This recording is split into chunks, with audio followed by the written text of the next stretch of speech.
Hi everyone, welcome back to my channel. Today we're going to do a pink skull Halloween nail art design. I've got two gel polishes from Madam Glam. I've got Pinkster, which is going to be our pastel-y pink that we're going to use today. And I also have Food Coma, which is a nude, and this one's gonna be our base color. So we've only got two colors. The rest of the design is going to be completed with stamping, which I will show you guys later on in the video. We do have a heck of a load of crystals in today's video as well. So that'll be a big chunk of today's video later on in the video. I feel like I said video like 50 times, so I'm sorry.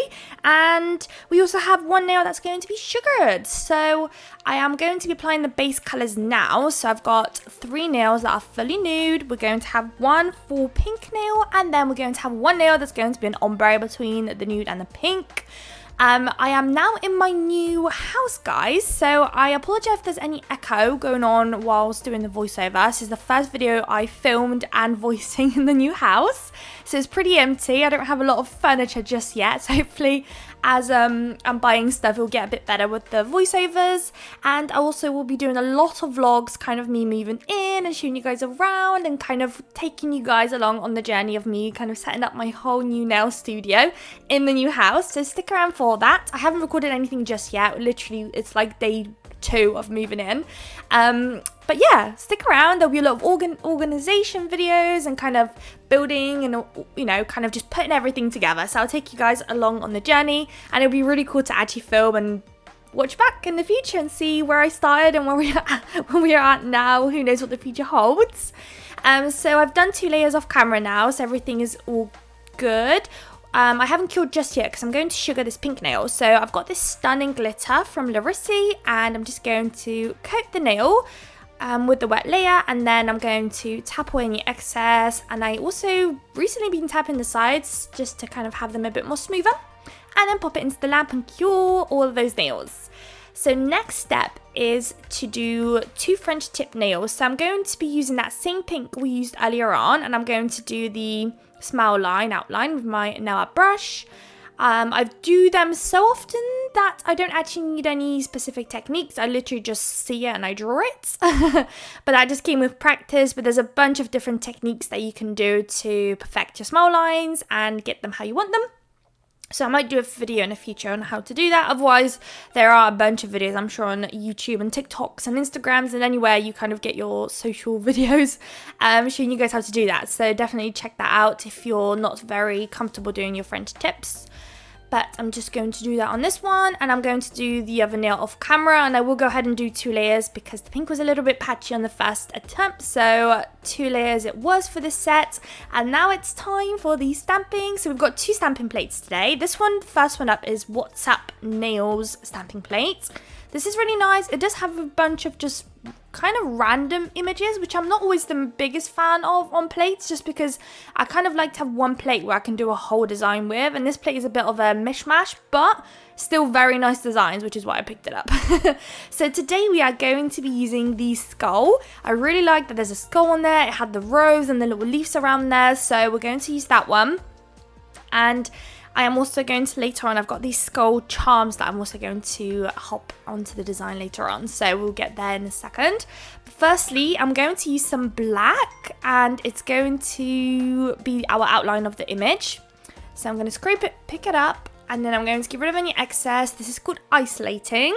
And now it's time to do some reverse stamping, which is when you're going to colour it in with your stamping polishes. So I do actually end up doing a little whoopsie with this colouring in. You have to be very, very gentle with your brush when you're doing this, because if you're quite rough, you will end up smudging the outline in the background. So once you've placed your kind of bead of polish down, you just kind of want to glide it rather than really like push it, if that makes any sense. So you kind of end up using a bit more thicker amounts than thin amounts, if that makes sense. That's kind of how I like to do it anyways. But I ended up having to be I probably was a bit too heavy-handed. I ended up smudging a bit of that black. Another reason that could have happened was maybe because I started colouring in a little bit too soon and the black hasn't kind of dried yet. That could be another reason. But in a moment, once I'm done colouring in, I will show you guys what my prototype looked like when it didn't smudge, compared to the one I'm doing now, basically. So you guys get to see what it would look like if it didn't smudge. So I'm just colouring it in. So I'm using different colours. So the skull is white. The rose part was this dark pink. I had a very, very hard time seeing where the rose is, where it started, where it finished. There's just so many lines, and it was a bit, almost like it kind of blended into one another. And then the leaves, I didn't want any green, just because the rest of the design has nothing green in there. So I just thought, let me pick like a nudie, peachy kind of shade to just tie in with the whole pink vibe that we're going for today. So I'm using this peachy one. All the stamping polishes that I'm using today are from Born Pretty. The scrapers from Born Pretty, the jelly stampers from Born Pretty. The scrapers from Know You London. I think that's it. Later on, we're actually going to use another stamping plate, which is going to be a Plaid stamping plate, and that one is from Maniology. So we'll get to that one in just a second once we stamp this bad boy. So once I colour it in, I do leave it for quite some time to dry. We are using gel polishes, so they leave a tacky layer, so we don't have to worry about it not transferring over. There it is. Can you see on the top of the skull, on the forehead, we've got a bit of black smudging. But here it is when it doesn't smudge. So that's going down. Here's our plate. This is Maniology M267. Love it, guys. Literally all year round plate. Grab it if you can. I got mine from What's Up Nail Beauty website.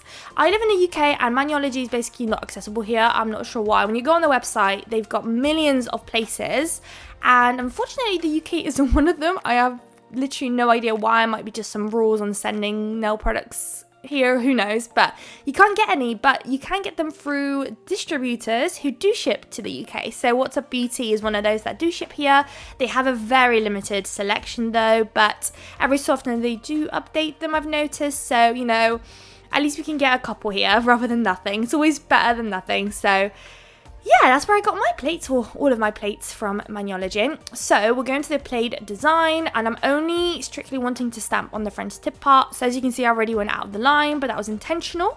And we are going to use some acetone on the lint-free wipe later to clean it up, and I'll show you guys that on the video how I do it. So I decided to go in with the black on to make the thin line, and then I'm using the darker pink to do the thick line. Here's me grabbing my lint-free wipe. It's already soaked in acetone, and it's as simple as just scraping it off. That's great. If you prefer to use a brush, then go ahead and do a brush. I actually don't have a wide brush selection, so I always go in with a lint-free wipe.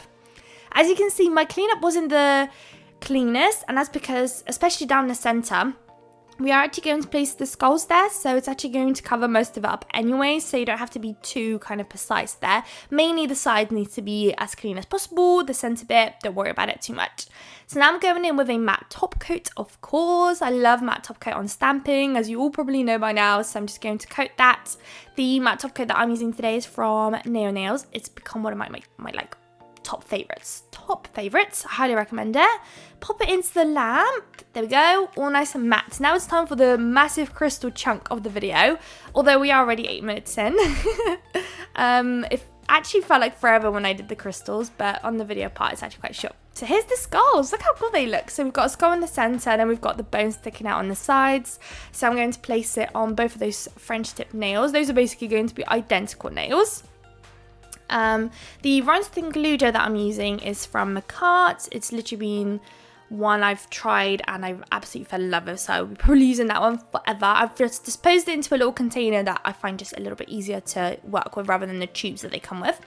So once it's cured, I'm going in with a bunch of different crystals. So I've got these stunning pinky purpley crystals. So I thought that would kind of match up with, they're not purple, sorry, they're pink. They'll match up with the colours that we're using today. Then I'm going with a smaller clear crystal, and then finishing it off right at the bottom with a caviar bead. So we're going to repeat this exact crystal placement onto the other skull nail. In between each one, I'm quickly popping it into the lamp just to make sure that nothing budges, especially those skulls because they're really heavy. So as soon as you get them where you want them to be, pop them straight into the lamp. So here's my other one, doing the exact same thing. And then after that, we've got two more nails that need a crystal placement. We're going to do the ombre nail next, and that one's going to have a very long crystal placement. But it's nothing too crazy. It's just combining a couple of circle and shaped crystals down the center to create our placement. I feel like I could have been a bit more creative, but unfortunately not. Fortunately not. I feel like literally the crystal placement is what's carrying today's set. I clearly was in a massive crystal phase today. You all know I kind of like placing crystals, but sometimes I do a little bit, sometimes do a little bit more, but today I really went ham on the crystals. So here I'm kind of combining a couple of clear crystals with the pink ones that I've got.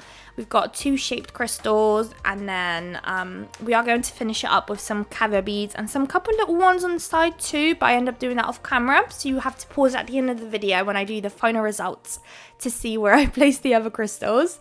And then this is the final nail, so I'm just popping a couple crystals right at the top on the right hand side, and then a couple right at the bottom on the kind of left hand side, kind of in the center, just following the shape of the nail. Unfortunately, with the pink crystals, I only have one size, so I'm having to make do with what I've got, unfortunately, here. I've had more of those pink crystals. I'd be adding more different sizes into the design, but because I don't have them, the clear crystals have to come into play and kind of finish off the crystal placement. So just a couple at the top, nothing too crazy, a couple at the bottom, no caviar beads on this nail at all. If you wanted to, you definitely could just pop them in between the crystals, but I thought, there's quite a lot going on. I should probably take a chill pill on this, on the caviar beads, because you all know also I'm obsessed with caviar beads. I'm kind of running out, so I need to buy more. But yeah, pop that one into the lamp, and here are the final results. Let me know what you guys think. I love how it came out. I think it's super cute, but also kind of matches up with the whole Halloween theme. So I hope you guys liked the video. If you did, please don't forget to like, comment, and subscribe. And I would love to see you all in my next video. Bye, guys.